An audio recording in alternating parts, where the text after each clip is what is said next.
Alright, here's a bit of rocket on top there, but a lot of that's all the stuff I planted in the church garden. Those tomatoes are ones I got on the cheap, going out of date. I got some more lettuce in there. You all seen lettuce, you don't need to see it again. I've been seeing a bloody lot of lettuce lately. I've still got more. We've got a flaming pick too. I want to try next week just round up the remaining ones that obviously, you know, if they're not ready to go by now, well, we've probably just about got to pull them out to make some room for something else. Talk about old flip-flop way of thinking. Last week she wanted to put onions in, this week she wants to put strawberries in. That's, I sort of actually had a bit of a chuckle about that. It shook my head. She's telling me that. But anyway, that's what you get when you're dealing with this particular young Asian woman. Yeah, as you can probably tell, I've been mowing a bit of grass and whatnot. Got this old thing I sort of permanently borrowed it off my grandparents. Mum goes, oh, nobody else is going to want it. So this is the old banger here. I've had it. Friggin' wind's blowing. Hopefully you don't hear wind in the microphone, but there's even rust down there. It was starting to look a bit shoddy, so I spray painted it, and that's why you can't really see the 35 or whatever is written there.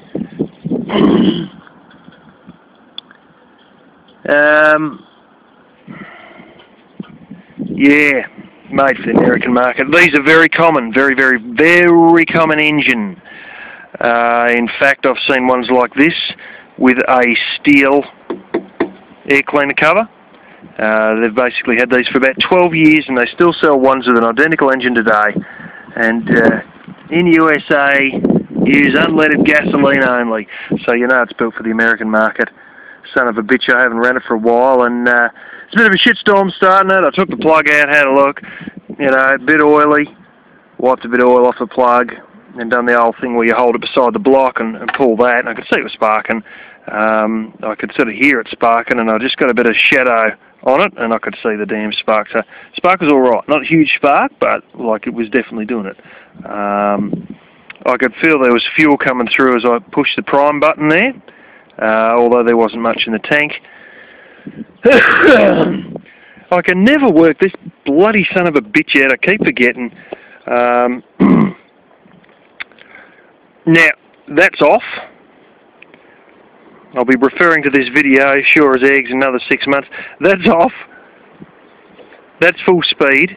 And it's supposed to click right in forwards and go right down completely flat, which is choke. Fucking choke doesn't work. What do you expect for a bloody sheet metal crock of shit? Anyway, I'll just step out of the wind here for a second. Anyway, the bloody thing, the fuel plug was wet, and I thought, well, maybe I flooded it. And I thought, well, should still start and just smoke real bad or something like that. So in the end I took the air cleaner off, and I could see where they've got the screw on top of the air cleaner. It actually goes into the bottom of the carburetor, and the carburetor's full plastic carburetor with this shitty little sheet metal friggin' sort of governor set up with a couple of springs, literally 2 springs, I think, the whole thing. And of course the sheet metal is no good to actually activate the choke. There's a part of that mechanism's all just, you know, sticking up. There's 2 bits of sheet metal are supposed to move one against the other, and they're just, I don't know, stuck together, but whatever. What basically happened was I took the screw, and I can see there's a bit of fuel on the end of the screw because the screw goes right down into the carburetor. And as I took the air filter off, I could see it was wet where the screw hole was to screw the air cleaner into down onto the carburetor. Anyway, I thought, shit, well, I'm trying to work out the mechanism and where there's a choke, if there's a choke, if it's not somehow combined with, you know, this butterfly valve thing, and I couldn't really work out how the mechanism wanted to operate, so I just stuck my hand over the blooming thing and gave it a pull, and I only pulled it probably about 4 cycles. I could feel it suck about 4 times, and all of a sudden she burst to life. So basically it needs the choke mechanism to work, and next time I'm probably going to make up a little bit of cardboard or something. They've got about 4 or 5 holes in the bottom of the air cleaner where it sucks the air through, and if I make up a bit of wood or a bit of, well, it's probably best to be wood, just to block that off and hold that under there while I pull start it, it'll automatically be a choke. See, it's got me stuffed because the generator will start on warm days without a choke, but that's a Honda, and this bastard's a Briggs & Stratton, isn't it? Of course it is. I thought it was going to give me shit, because it's been sitting for about 6 months, obviously, you know, didn't use it in the winter. Yeah, it gave me shit alright. Last time it didn't give me shit after sitting for months. I gave it about 3 or 4 pulls and she started and it blew a bit of smoke out, but hey, it ran without a problem. This time, no, didn't want to start it. Part of that is just it sits there doing nothing so long. It is very rarely used. You know, I thought it might be that the last time I ran it out of fuel, but I couldn't remember if I had or I hadn't. But it wasn't. And yeah, just got to start with a choke every time, but the stupid little shitbox mechanism is all stuck together, probably from lack of being moved around. But you know, it's like a lot of these cheaply manufactured things that are you just can't expect great results from them. But anyway, I don't use it terribly often, and to be quite honest, I end up doing more mowing. I haven't mown out here, but I've got sheep that eat all this, obviously. Not that I like the stinging nettles, because they don't really eat the stinging nettles. Oh, I know it's supposed to be edible, but trust me, it tastes like bloody shit. I've tried eating it already, several times. Anyway, a lot of the time, because I know it will fire, I just get out the little cordless weed trimmer, cordless line trimmer. That's the bird of paradise, by the way. Goes to nothing in the winter. Spring comes, or in this, what is it? Summer, yeah, it dies back. And winter it gets going, and spring it'll throw out a flower or two. And I've even got seeds off that one. That one's one of the original ones, as you guys might know. I've mentioned already that was here, you know, probably from way back in the day. Yeah, so anyway, I got the little line trimmer right into this. I always did want the effect of, you might see it if you're in England, where you get the bricks and you have the moss in between. Well, I got the bricks as pavers with the grass in between. But yeah, I decided to trim the grass, so little line trimmer, click the battery and fires up every time. And yeah, I always like using that. While I'm thinking about these things, should go and have a look at this rose. I haven't looked at this rose for a little while around here. That's why you want long pants walking through all these things, because you'll get stung pretty badly. That's that thing. It's going like hell.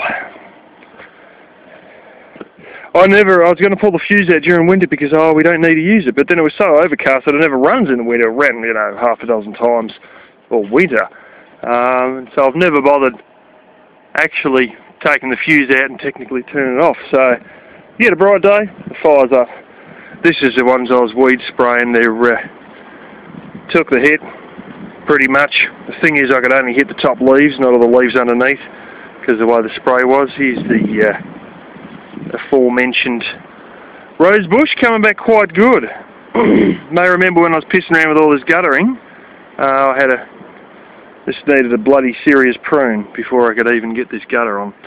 And yeah, she's bursting back to life.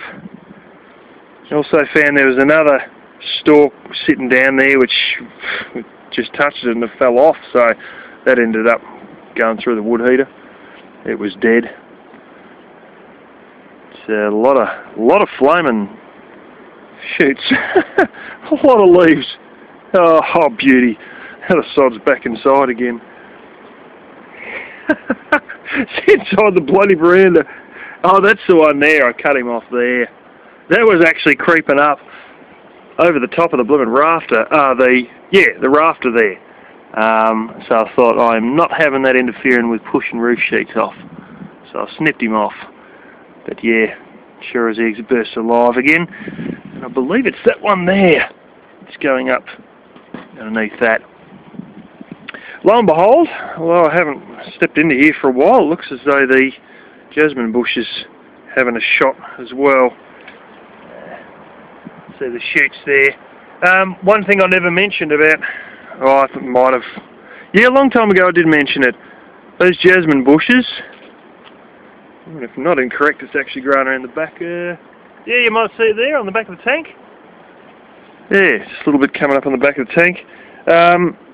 That's, every time you see jasmine tea, it's actually green tea with the leaves of that thing picked off and dried. That's the exact plant.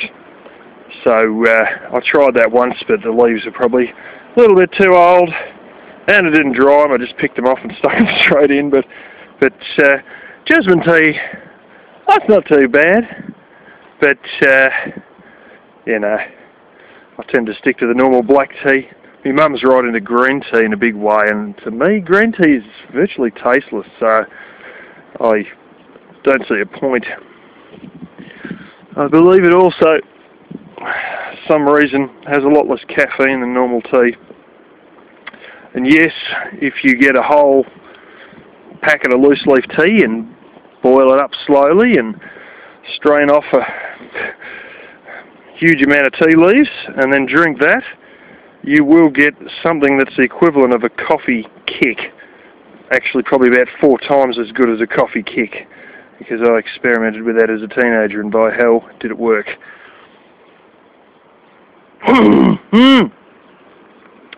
These are out here, obviously.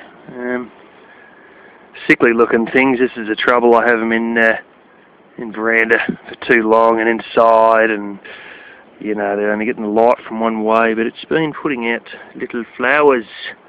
And yeah, I saw something flying around with it today. These broccoli, you can actually eat the leaves. They had a salad I bought with broccoli leaves in it, and oh shit, it's a little bit too rough to eat raw. That's what I would suggest to said salad maker, or unnamed salad maker. But you can steam them, but you can just feed the bloody things to the sheep, which is probably what I'll do. This one's come out alright. This is finally thrown out. That's what most of the heads should be looking like for sprouting broccoli. The real broccoli, they're 8 inches wide. So I've got to hop inside here and give some of these a bit of a trim. See that? The main head's gone off of that one. Cut him off. Here's some of your side shoots. And if you were to go and chop that down there, the stalk is huge. And it's effectively like eating broccolini. I'll probably give, yeah, as I just said, give these a bit of a snip up. Spinach is good. I should theoretically harvest it properly, and I might with the more gangly ones, but I have so much jammed in someone's freezer that it's ridiculous. This is looking really quite nice now. Be better if it wasn't under shade, as I'm trying to show it to you, but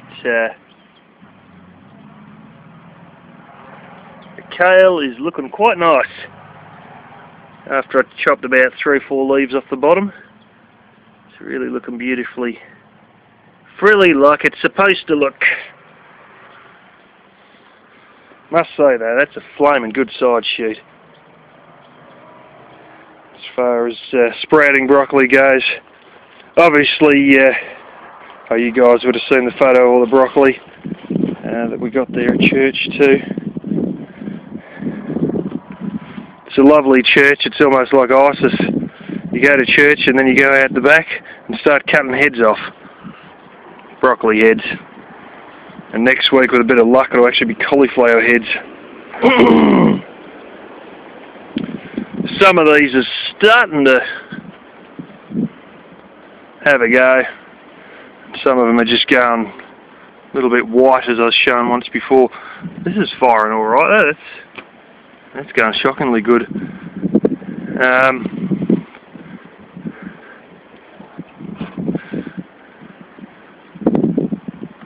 I just hope that's spinach, Pete. I really do. Stalking up a little bit too fast. Might have just been simply too late in the season. Get some strange things. I used to see some strange things when I worked at the nursery. Where you know, some of these things that come out as little tiny seedlings and go straight to seed. You know, you just get the odd stuffed up one. These are going pretty good, actually. As I said, I really should repot these. And now that it seems as though I was supposed to go to work today, they rang up and said, no, the supervisor's not ready for you, or something like that. He's busy with other things. He might have got dragged off to something else or been sick or whatever. And, geez, this is ready for harvest too. So that's what I'm talking about, proper size flipping leaf. And little pipsqueak ones. Yeah, so anyway, I'll be going in tomorrow for my first day. And in all of that, if this job works out, I probably would have been able to grow stuff for the spring and summer, but it's a little bit late now, isn't it, to think about all that, because I was so certain that I was going to be busy that I decided not to have a summer garden this year. But what I might do is just whack in some coriander and some dill or something like that. I do have dill, and I do have coriander seeds, and I have grown coriander quite a bit before, and it is something that I excel at, is growing coriander. And I'm not too bad with tomatoes either. And spinach, so it appears, so long as I planted early enough. Yes, I'll also show you this. Remember they were all little tiny ones sitting flat on the ground? Well, guess again. They're all starting to raise up. They're all between 2 inches and 4 inches tall, so they're going from little seedlings to me trying to get this camera to adjust to quite alright. Got that much light on the screen, I can barely see what you guys would be seeing anyway. Yeah, it's going good. As for this, just weeded this last night actually. Well, yesterday, well, it was last night actually. Now you may notice, if this wants to play ball, we have this big mama plant, little shoots. These runners have gone frickin' ballistic, and it's whacking runners out in every direction. There's a big one there that goes right back through to this one. These ones here, right out from there, hitting the edge there. They're going underground, and the whole lot. I almost lifted some out of the ground in the process of, well, I sort of did lift some out of the ground in the process of, what's his name, pulling these weeds out, so I patted them back under the soil again.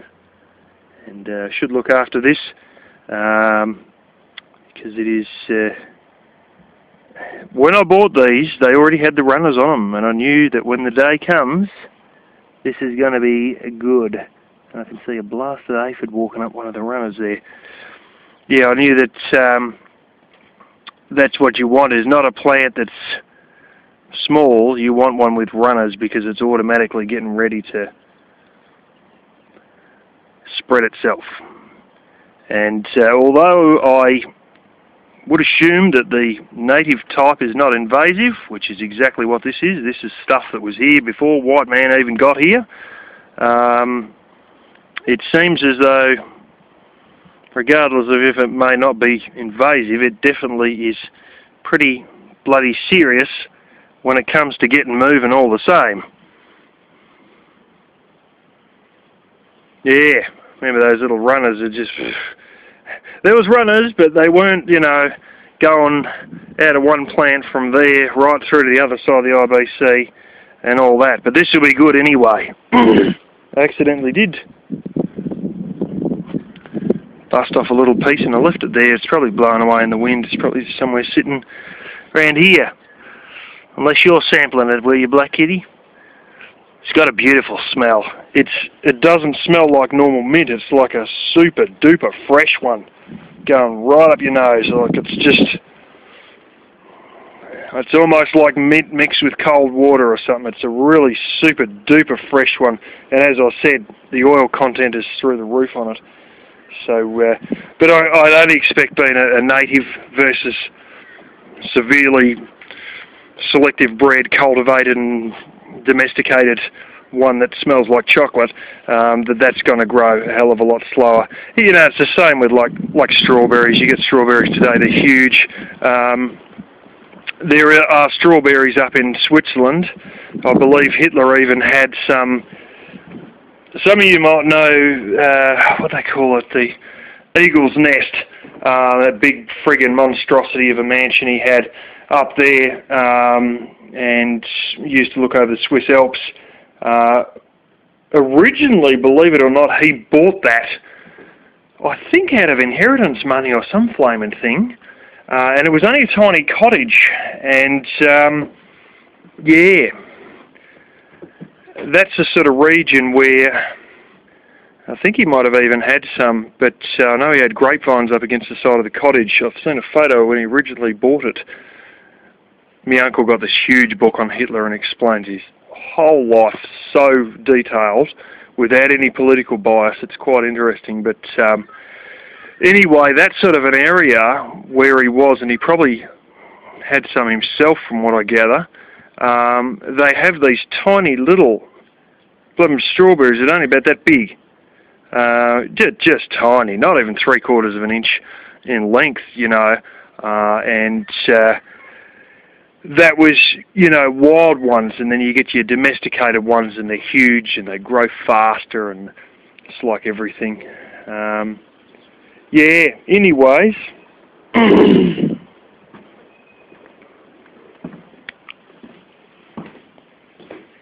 think that's about it on the garden front. I don't know what else there is worth saying.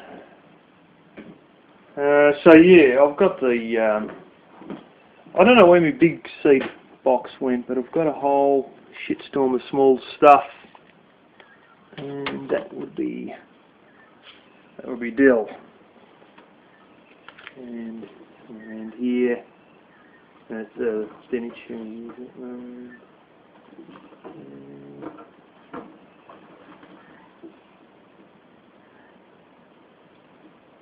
Oh! Well, that's strange. I didn't realise that. Huh, I bought some peppermint seeds. I didn't even open them. I think that was before I bought the native mint. Whatever. Somewhere there's some coriander as well that I've bought more recently, but I'm not going to tip seed packets everywhere trying to find it. But anyways, we'll see what we get time for, and I really should get on and eat this salad.